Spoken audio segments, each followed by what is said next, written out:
ধর্ম রাজনীতির একটা অঙ্গ হতে পারে, তবে শুধুমাত্র ধর্মের বাহানায় কেউ কেউ জান্নাতের বরাদ্দ দিচ্ছে, সেই বাহানায় যেন আমরা বিভ্রান্ত না হই। আমরা সবাই বাংলাদেশি, এদেশের মানুষ, আমাদের সবার অধিকার সমান, সাংবিধানিক অধিকার সমান। ফ্যাসিবাদের উৎপত্তি না হয়, অগণতান্ত্রিক শক্তির উৎপত্তি না হয় এবং স্বৈরতন্ত্রের কোনো দিন যেন উৎপত্তি না হয়, সেরকম একটি সংবিধান আমাদেরকে সংশোধনী আনতে হবে।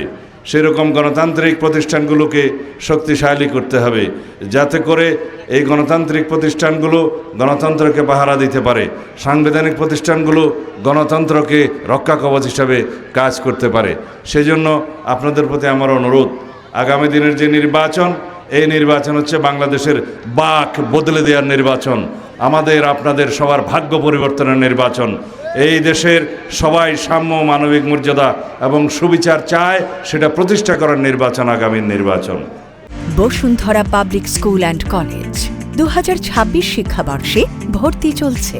অনেকেই প্রশ্ন করতে পারেন, আপনারা প্রতিদ্বন্দ্বিতা করছেন কাদের সাথে, তাদের বক্তব্য কি, তাদের কর্মসূচি কি? আমি জানি না তাদের কর্মসূচি কি, কিন্তু তাদের বক্তৃতা বিবৃতি যা দেখা যায়, সেখানে শুধু ধর্মের নামে তারা রাজনীতি করতে চায়, ধর্মের ওসিলায় তারা ভোট চায়।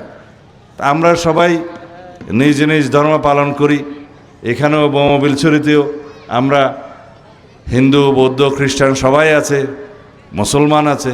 এদেশের শতকরা 90-92 মানুষ মুসলমান। আমরা যার যার ধর্ম স্বাধীনভাবে পালন করি, যার যার উপাসনালয়ে স্বাধীনভাবে যাই। সুতরাং ধর্ম রাজনীতির একটা অঙ্গ হতে পারে, তবে শুধুমাত্র ধর্মের বাহানায় কেউ কেউ জান্নাতের বরাদ্দ দিচ্ছে, সেই বাহানায় যেন আমরা বিভ্রান্ত না হই।